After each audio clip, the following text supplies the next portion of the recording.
You've probably seen the headlines, right? Quantum computers are coming, and they're gonna break Bitcoin. Maybe even tomorrow. It's a story that honestly sparks a lot of fear. Yeah, imagine that. It sounds like a complete and total nightmare. And with all the news about quantum breakthroughs, this risk, it's starting to feel a little more real, isn't it? But hang on. How close are we really? Is it just a matter of time before it all comes crashing down, or is there maybe a little more to the story? Because the reality is way more complex, and frankly, a lot more interesting than all the panic suggests. So let's break down what's really going on. Okay, so first things first, we need to understand what makes a quantum computer so different, and why it's even a threat in the first place. So think of a normal computer bit like a light switch. It's either on or it's off. Simple. A quantum bit, or a qubit, is, well, it's more like Schrödinger's cat. It can be in multiple states at once. It can be both on and off, kind of dead and alive, all at the exact same time. And this weirdness, this is the secret to its power. And this is where the real magic, or danger, comes from.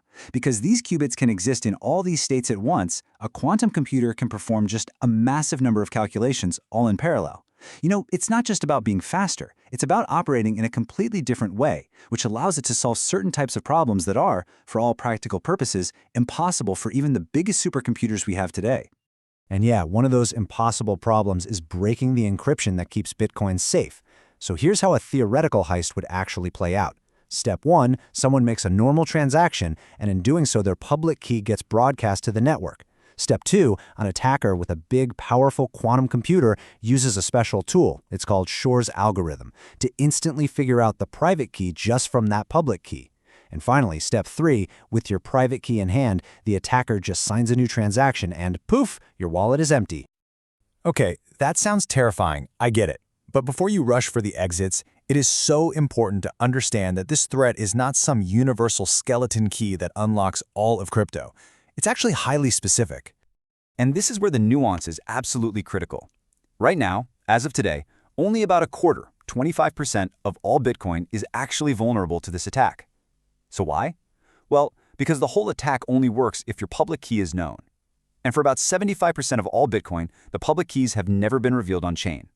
The vulnerability really comes from a bad habit, reusing addresses, which by the way is something modern wallets tell you not to do for this exact reason. So yeah, the problem is real, but it's not total, not by a long shot. So here's the crucial point. Not all cryptography is created equal when you're talking about quantum attacks. Here's an analogy. Think of Shor's algorithm as a super specialized lockpick. It's brilliant against one specific type of lock, asymmetric cryptography, the kind that Bitcoin uses for its public and private keys. But for other types of locks, like symmetric cryptography, think AES encryption, it's much less of a threat. For that, we can just make the lock stronger by increasing the key length. It's like going from a simple deadbolt to a bank vault door. Now for the good news. The world's cryptographers are not just sitting around waiting for the quantum apocalypse to happen. They have been working on this problem for years, and they've already come up with some incredibly powerful solutions. Back in 2022, the U.S. National Institute for Standards and Technology, or NIST, announced the winners of a huge multi-year competition to find the first standardized quantum-resistant algorithms.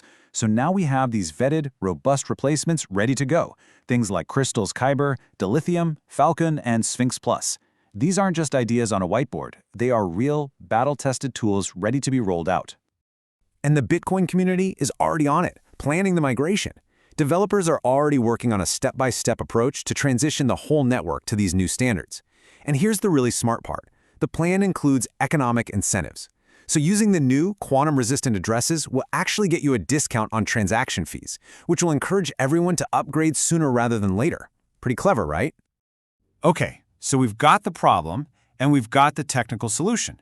It feels like we should be in the clear, right? Well, the final and honestly the most difficult part of this whole challenge has nothing to do with code or qubits. It's about people. It's about us.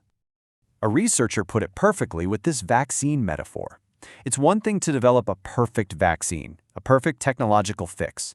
But that fix is totally useless unless the entire community, we're talking miners, developers, exchanges, every single user agrees to adopt it, all in a coordinated way. Getting that kind of global consensus, that's a massive social engineering problem.